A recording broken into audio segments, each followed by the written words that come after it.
Welcome back. I'm in Ireland and I'm talking to MUAD DIB about his new film 77 Ripple Effect 2, and we were just talking about the new information that's in this film that wasn't in the original. We had the arrival of Tony Farrell on the scene. Yeah. Just tell us how you've incorporated that into the film. Well, Tony Farrell was, you've done interviews with him, so your regular viewers will know about Tony Farrell. Tony Farrell investigated 9/11 and then 7/7, and he watched my film, and he was the principal intelligence analyst for South Yorkshire Police for 12 years. He worked for the police for 17 years altogether, but he was the principal intelligence analyst for 12 of those 17 years, the last 12 years. And he made a report basically backing up my film. Mm-hmm. And for that, of course, he was asked to resign, or he was sacked, basically. Mm-hmm. And he's fighting unfair dismissal. Mm-hmm. And so I've brought him into, and parts from your interviews, into 77 Ripple Effect 2, explaining that, you know, he, as a professional analyst of intelligence, you know, with many years of experience, he was actually the head of the department in which he worked, civilian head, because he's not actually a policeman, he was working for the police. And he concurs with everything that I've said. Yeah. Now, in the film, you also mentioned Meredith Hughes? Yeah, Meredith who Hughes. was Tony Farrell's ultimate boss. Yeah, the he Chief was Constable of South Yorkshire Police. That's right. Now, tell us about his involvement on the day of 7/7. On the day of 7/7. Well, on the day of 7/7, he was actually not just the Chief Constable of South Yorkshire Police, which is based in Sheffield, but he was actually the head of ACPO, which is the Association of Chief Police Officers. So he was, in a way, he was the head of the police force in the country, in the UK. And he was in charge of the policing at Gleneagles, which was also happening on that day. Just for viewers, on the day of 7/7 London bombings, there was a G8 summit with George Bush and all of the major leaders of various nations. So he was in charge of the security of that event. That's right, yes. And he was also involved in the aftermath of the bombings and sorting all of that out. Along with DCI, which is Detective Chief Inspector Stephen Williams, also of South Yorkshire Police, who was Tony Farrell's immediate boss. And during the arguments between Tony Farrell and the police, because they wanted him to stick to the government line, to peddle the lies and all of that, and he refused, because that would have made him a criminal. It would have made him an accomplice to these crimes after the fact.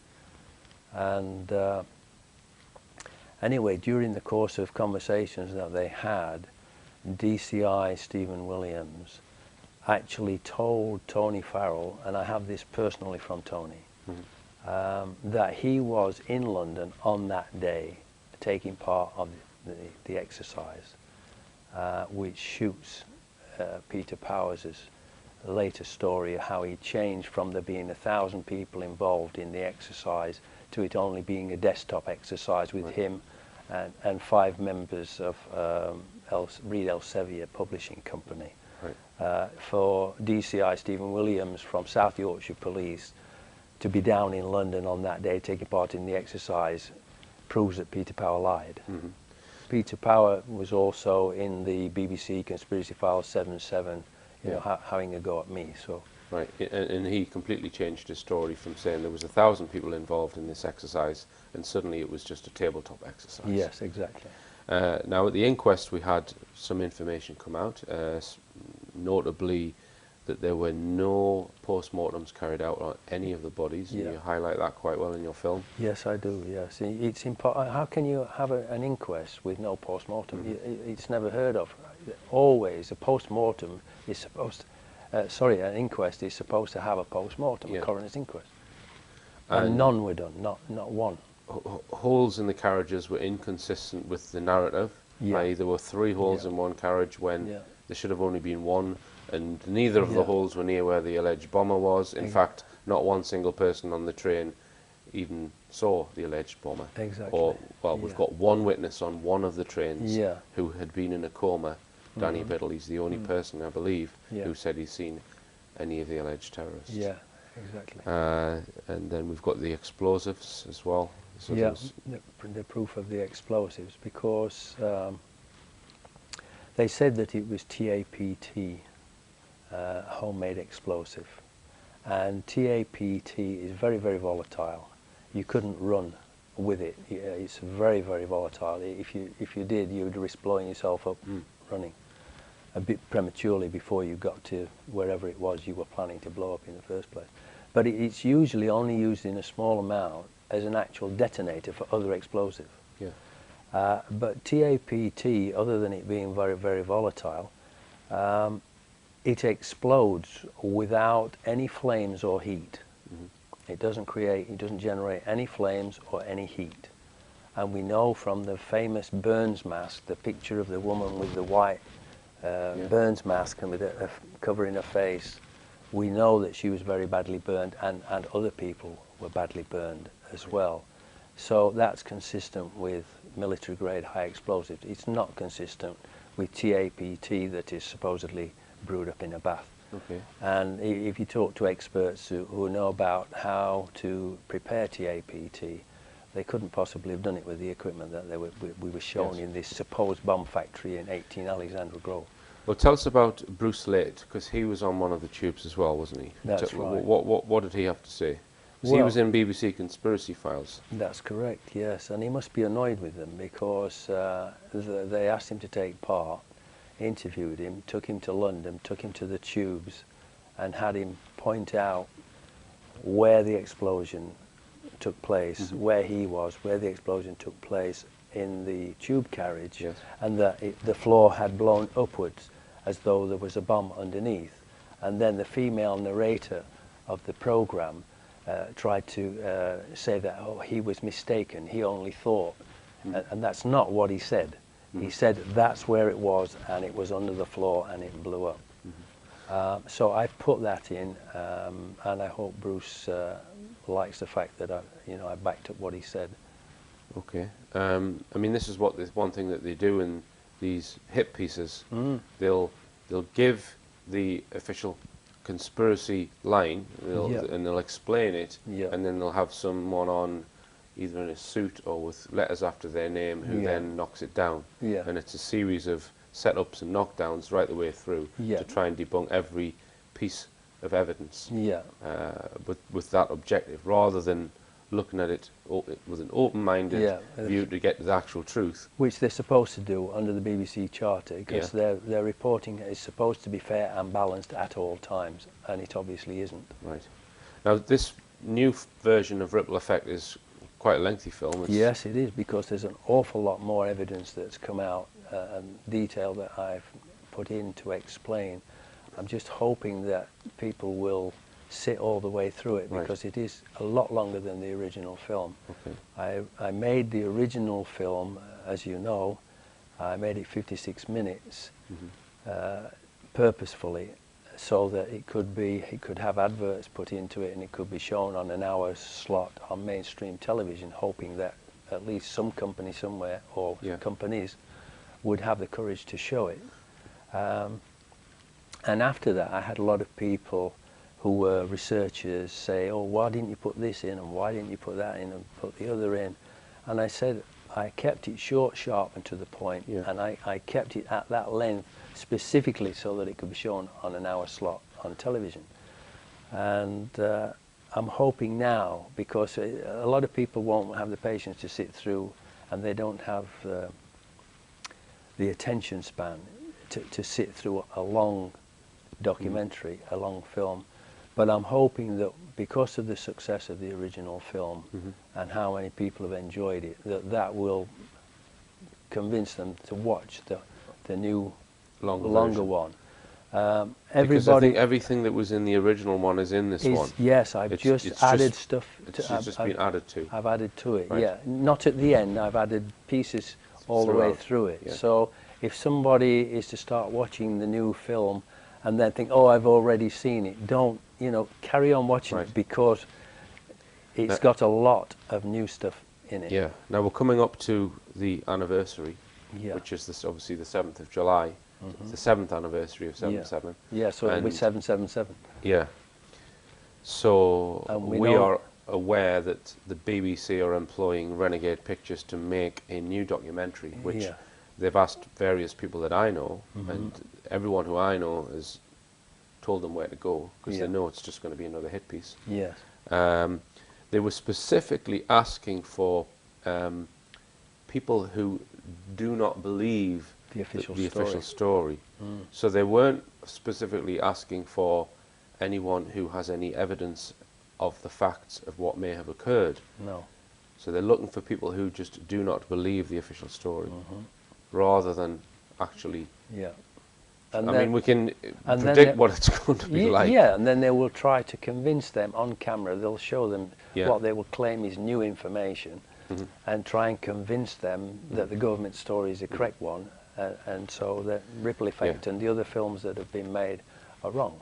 So it's probably going to be about, it'll be slightly, well, different to the Conspiracy Files program, which was trying to debunk the claims of people who've researched it.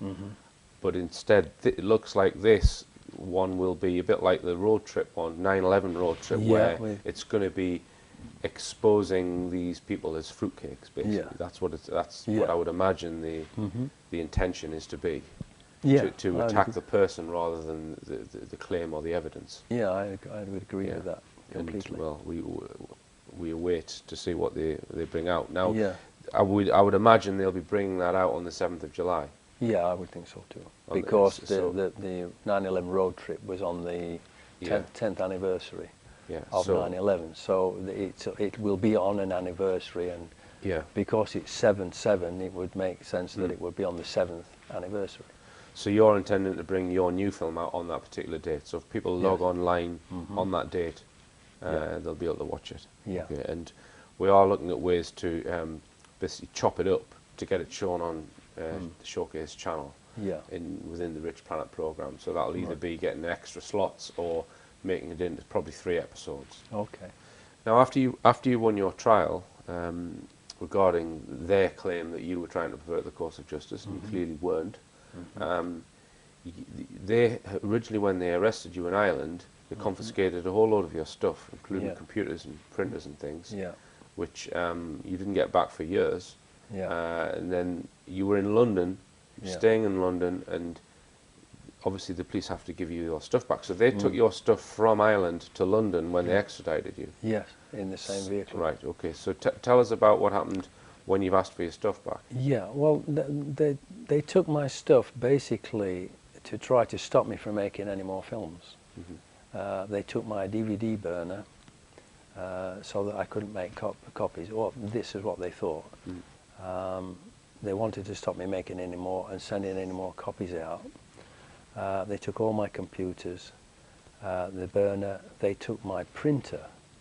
Now, in the arrest warrant, it states that the envelopes that I sent to the court were handwritten, but they took my printer. Okay.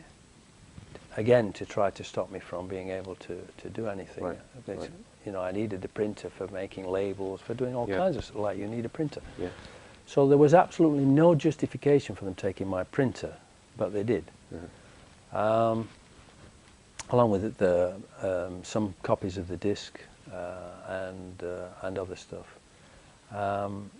And that was taken, extradited along with me to England. And eventually, after I was found not guilty, they wanted to give me my property back in London, so that I would have to try to transport it all back here, which was their responsibility. They tried to get out of. You can't do that. You have to take my property back to where you took it from, and me, back to Ireland. He said, oh, I don't have to do that.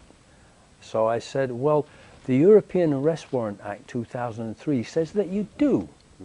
And he went, Right. oh, and I had my solicitor and barrister there. Yeah. So he knew that I had witnesses that I had quoted him the law, their legislation. Yeah. So he said, "Oh, we'll have to see what we can do."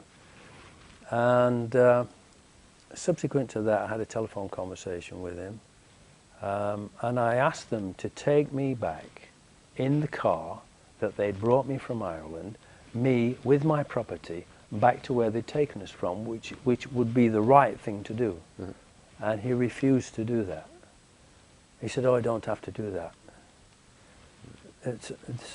And he wanted to give me he thought it was fair to give me my property in London for me to have, and it was a lot of property, Yeah. for me to have the expense and the inconvenience of trying to get my stuff and me back home, Right. where they'd stolen me from, basically, Yeah. kidnapped me from, basically. So they didn't, did they pay you any transport costs to get home? No. They didn't? No, they haven't given me any. So they extradite you, Yeah. they stick you on a boat, Yeah. and then But I had put you in expenses. Wandsworth prison, Yeah. but then they don't even pay you fare back, No. And they haven't given me anything. even Plus, though you're completely innocent of all charges. they're obviously not. They're not honourable, decent people. None of them. And you know, when the court and this policeman who arrested me have no idea of what's right and what's wrong, Mm-hmm. you know, there's something very wrong with the system. And there is no compensation for someone who gets held in custody for 150 days or held in prison for 150 days awaiting a trial, and you're innocent. Yeah. I found that quite surprising. Or Most people do. I've had people, when I've given talks, I gave a talk to the Kent Freedom Movement in Gravesend, and the people said to me, are they going to compensate you for what they've done to you? And I said, well, I would hope so. I said, but I can't find anybody in the legal profession who is willing to take a claim on my behalf for compensation, because it was 157 days. 157. Plus all the travelling, you know, the expenses, everything it cost me, and getting back here, and all of that. And I cannot, and I've asked, you've asked on my behalf, other people have asked, they've actually contacted solicitors and things, and I can't get anybody who is willing to go against the system, because they all feed off it. Right. All right then, my Dib. Well, and also, I didn't get my stuff back. DS Stephen Walker said he would have my property sent by courier back to Ireland, and it took months before my property arrived. And when it did arrive, my computer tower had been damaged. It had been dinted. They have absolutely no concept of what's right and what's wrong. And when the police and the courts have no concept of what's right and what's wrong, the country is in a very bad state. Sure. All right then, my Dib. Well, we're going to go for another break, and after the break we're going to be talking about the area called Tara in Ireland.